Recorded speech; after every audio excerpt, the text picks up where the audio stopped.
Fallen. Written by Drema Deòraich. Narrated by Stacey. For Becky S., Dylan W., John C., Liliana A., Lilith T., and Vince G., who read every draft as if it were the first. Part 1. Chapter 1. Iridos. Alira stabbed her digger into the ground, throwing clods of soil about, as she gouged a hole with a fervor beyond her love of this spot, or her gratitude for a moment alone. Frustration sparked patterns of colorful luminescence along the pale blue skin of both her arms, and drove her stick deeper among the roots. Surrounded by the rich smell of peat and the muffled sound of the wind, Alira's tension drained. This copse felt like her own personal sanctuary. Its peace kept her sane in a community where she would never belong. Here, no one thought her strange. Here, she could be more than a cleric. Here, she could violate the sacrosanct guild boundary and imagine herself a forager.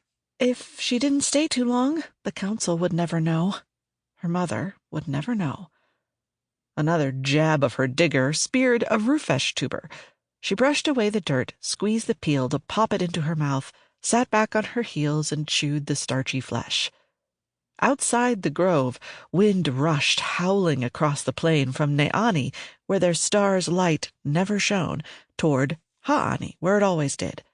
Inside the grove, towering trees, thickets of fern, and tangles of dozhen weed muted the din enough that she could track sounds in her surroundings.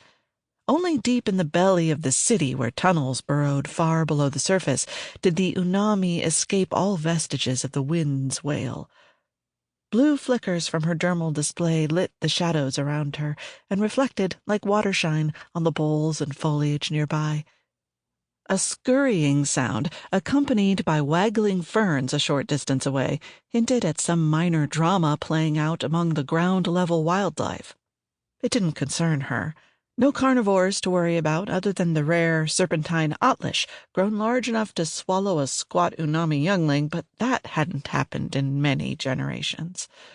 She drew a deep breath, tightening the band of cloth wrapped around her chest, and let her head fall back. Far above, scaly munisa trees sprouted branches that reached so far as to touch surrounding trunks. Each tree's lower limbs twined among those of their neighbors to form a strong support for the canopy's abundant life. Nearer the top, above the winds, they reached up instead of out, purple leaves turned to capture as much of Ha'ani's light as possible. Alira closed her eyes and imagined the insects, worms, and other small creatures that thrived there above the winds.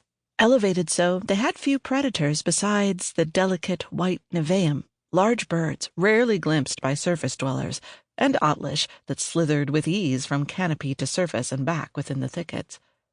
She drifted, lost in thought, until voices snapped her eyes open. A group of other unammi approached, too late for her to flee unseen. Alira's shoulders tightened. Pink annoyance and sprinkles of white alarm raced up and down her arms. She bent to her task once more to lend an appearance of validity to her presence. Gathering food for the unammi shouldn't be wrong. If it fed workers in the city, what did it matter who did the digging? The voices approached. Then all stopped at once. Alira began a silent count.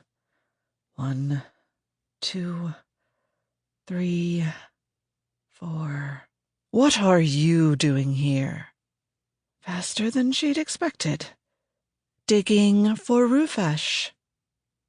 Aren't you supposed to be teaching spiritual fundamentals to the younglings? Another said.